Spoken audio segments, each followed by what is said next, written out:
Today, let us take some time to study the Bible and examine the fact that eternal life will be granted to all mankind through Mother. Let us all go to Galatians chapter 4. Galatians chapter 4 verse 28 says, "Now you, brothers, like Isaac, are who? To the children of God, God granted the privilege of having a very important title, that is, the children of promise. Then let's see the promise that God has bestowed on them in 1 John chapter 2. Chapter 2, verse 25. And this is what he promised us, even eternal life.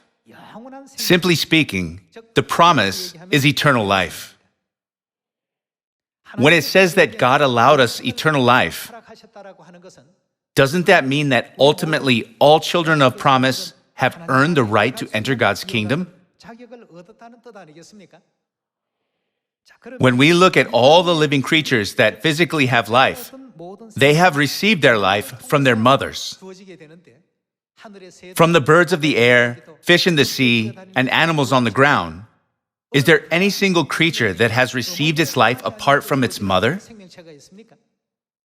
When you examine all this, what do you think is the will of God, who created all living creatures to be born through a mother?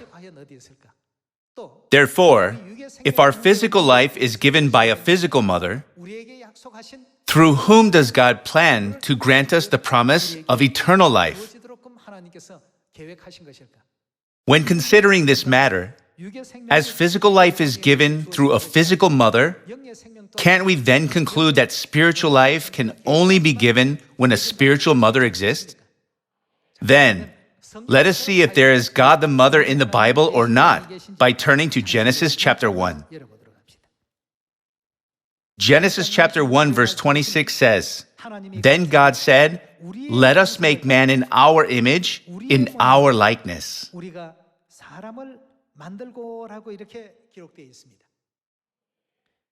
When God made mankind, God said, "Let us make man." God used the plural word us. Let us continue. Let them rule over the fish of the sea and the birds of the air, over the livestock, over all the earth, and over all the creatures that move along the ground. So God created man in his own image. In the image of God, he created him. And who did God create? Male and female, he created them.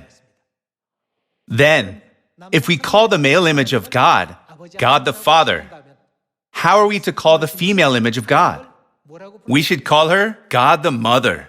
That is why God didn't say, "Let me," but "let us."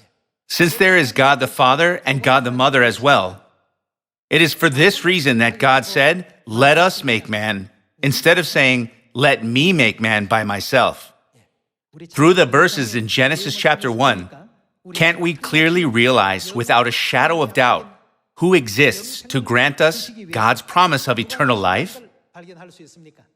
We can confirm the fact that surely God the Mother must exist. Thus, without the existence of a mother, can either physical life or spiritual life even be possible? No. If physical life was given by a physical mother, it means that it is the will of God that spiritual life, that is to say, eternal life, will be given to mankind through a spiritual mother. By this, I would like to conclude today's sermon. Thank you very much.